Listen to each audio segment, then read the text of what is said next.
Hi everyone, welcome to another video. Today I want to share with you this Bible journaling page, and I'm using the brand new Fisherman's stamp set from Joy Clair Stamps, but I'm also going to share with you how to use your snow marker in your Bible journal.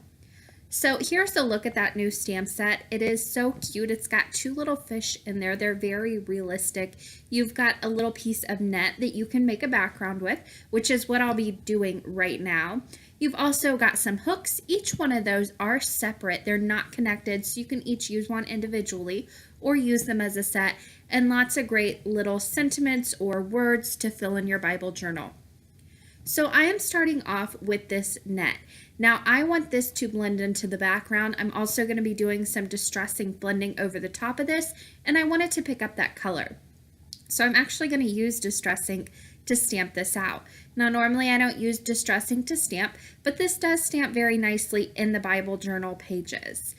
I will be making this into a background, so I'm just going to repeatedly stamp it over and over next to each other. It connects very easily, very nicely, and I'm using antique linen, which blends into the background of my pages, so this doesn't need to be perfect because in the long run, it's just kind of like a backdrop, kind of sets the stage for the entire page. It won't be the main focal point, so this can get a little messy and it doesn't need to be perfect. So this goes about 3 or 4 times across the page and about 4.5 times up the page. And again, I'm just repeatedly stamping. I'm using a clear acrylic block so I can look straight through and line everything up. And it's very simple and easy to do. This is a great stamp just to make a background on your card with, add a sentiment over the top, and you're good to go. Now I've kind of laid out my page here so I can mask off an area where I want to stamp a few of those little hooks. I'm using painter's tape and I have put it against my shirt a few times. That is going to unstick it a little bit. So whenever I go and try and take this off my Bible page, it's not going to rip it. You still need to be careful and everything, but this just takes a little bit of that tack away so it's not quite as sticky. I'll be stamping 2 of these hooks. And again, I have masked off that top area. One of them, I didn't prep my stamps at all. It had a little bit of residue left over from the manufacturing process. But the great thing about clear stamps is I could look right through it and stamp it again, right over the top, and it was perfectly fine. Now, if you're not comfortable doing that and you don't prep your stamps, I just don't have time sometimes.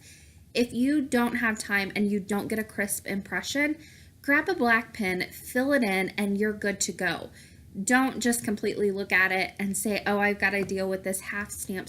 No, fill it in, or you can look straight through and stamp it over the top. Now I put my second hook off to the right-hand side, and I made sure that these were going opposite ways.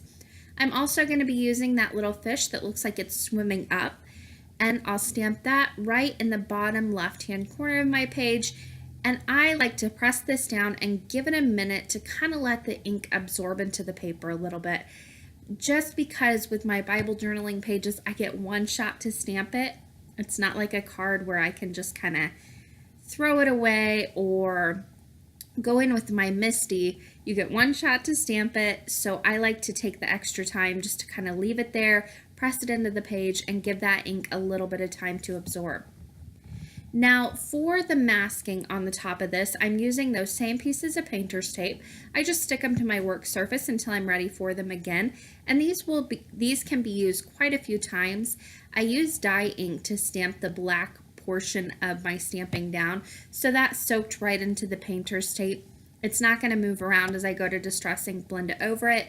If you use like a VersaFine or a pigment ink, just wipe that off the tape before you start blending.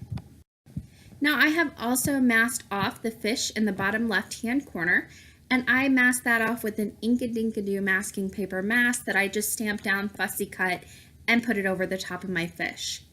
Now, I like to ink blend in my Bible journal, but what I have found with my mini ink blending tools is they just kind of wrinkle up the pages on me. No matter how light a touch I have, it always tends to wrinkle up. So I was just trying to figure out a solution to the problem. My husband didn't need this brush, basically, is what it is. and it's from the tool store. I mean, from the home improvement section, whatever. And it's actually for like cleaning out electrical stuff, dusting off spider webs, things like that. He didn't need it anymore. And it was laying on the counter, and I was like, you know what? Can I try that in my craft room? So this is actually a tool. There are all kinds of brushes that you can get now, though. I think Tonic has them. There are the Clarity stencil brushes, but this works like a dream in my Bible journal. I don't like it on cards because I like it really intense color, and this just doesn't give you that on cards. It's more of a nice, soft, very pale blend. But in my Bible journaling pages, this is just a light enough touch to where it saturates the pages with color. It does take a little bit of time to build it up, but it does not wrinkle up my pages. So I am loving it for my Bible journal.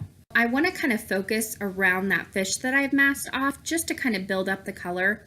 And I did come in a little bit with my mini ink blending tool just to add kind of circles of color to give it more of a water appearance.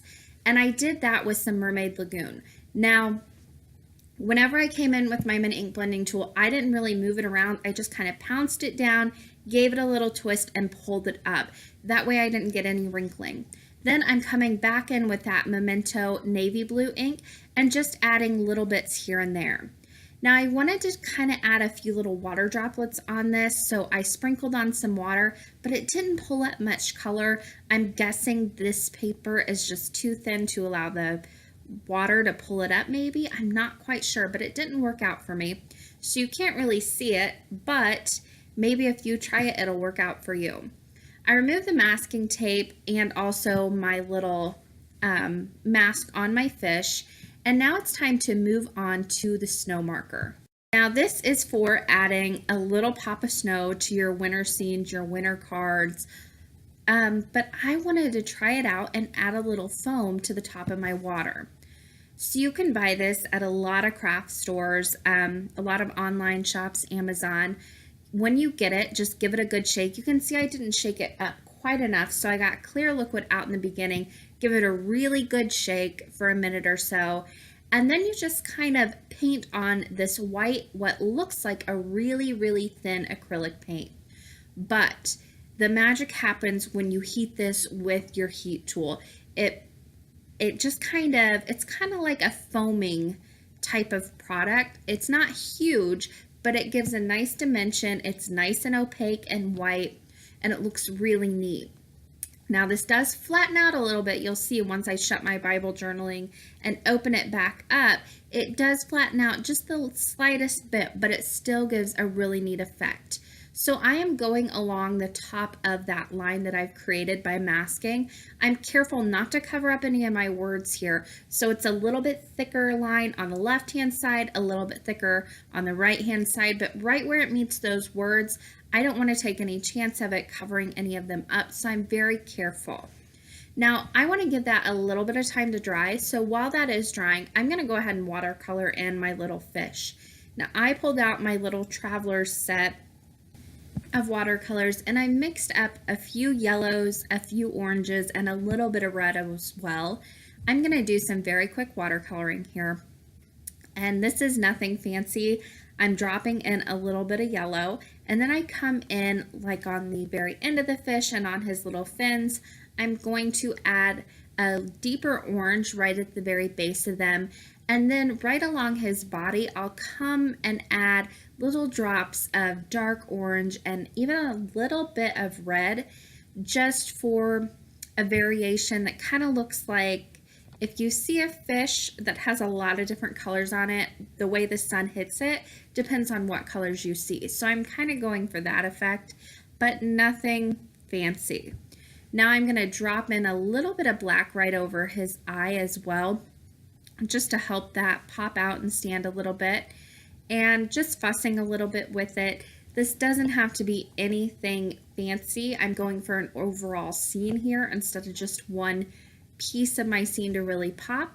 And here's where I came in and added very tiny dots of red, and once this dries you'll be able to see them a little bit better. When I had completely finished in watercoloring, it was time to move on and puff up that Marvy marker that I put on my paper. Now I have my heat gun out. I've let it get nice and hot. This wasn't completely dry. This goes a lot faster if you let it dry completely, but I was being impatient. What's new? And I just brought my heat straight to it. Now you'll see once my hand moves out of the way that once you hit this with your heat tool and you start to dry it, it starts to puff up and get a little big. It gives a nice dimension. It's still opaque, so you don't see any of that line that I masked underneath it, and it really looks like a foam on top of sea that you see when you're at the ocean. Here's a nice little side view. You can see how dimensional it is, and if you put this on a card, it's going to stay that dimensional, but I'm putting this on a Bible journaling page, and once I close it, it's going to flatten out a little bit, but it still stays pretty dimensional as well. I'll show you in the finished photos. I have mentioned in the beginning too, I am journaling in Matthew chapter 4, verse 19 is what I'm focusing on, and in this set you have those exact words from that verse, and it says, "Come follow me and I will make you fishers of men," and that has the verse there. And I am stamping those on top on the left hand side in that journal space with some black dye ink that I used to stamp the fish and also the hooks as well. Now I like to start off with the bottom one so I know exactly how much room I have to kind of space things out, and then I stamp them both down.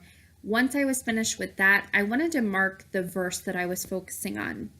So I have my waterproof black pen. I'm not quite sure the name of it. I will have a complete supply list over on my blog though. But this is just a very fine tip marker or pen that is black that is waterproof as well. So I am marking that out with two little parentheses here, and then I'll come in with my T-square ruler because I cannot draw a straight line. I was scared I would mark out words here, so I just came in with my ruler and underline those as well. This is just an easy and quick way for me to remember and to be able to find that verse and really go back and look at it and think about what exactly I was reading and doing whenever I was making this page. So I went ahead and marked those out, and once that was completely finished, this page was done. Here's a closer look at the finished page. You can see that that background that I stamped, the very first thing I did, whenever I added that blue distress ink over the top of it, it really helped to grab that blue color. You still see the pattern, but it's not the first thing that your eye catches. It's just kind of a nice little detail right there in the background. As for the snow marker, you can see it's going to flatten out a little bit once I shut the page, but I left this overnight and I took my photos the next day. So you'll be able to see just how much it's going to flatten out. The pages don't stick together though. It works just perfectly. And if you're wondering about what was on that other page, here's a look at that. That was my very first Bible journaling page that I did. I'll leave a link to that in the top right hand corner. But here are a few finished pictures of this page. Now, coming up right here is the close-up of that. This had set overnight, so you can see it's got a little bit of flatness to it, but still some really nice dimension. And it's a lot of fun to add, just a nice little addition. That does it for me today. I hope you guys enjoyed this video. You're going to see a few different links on the left side of your screen that you can click on. Thanks so much for watching, and happy crafting.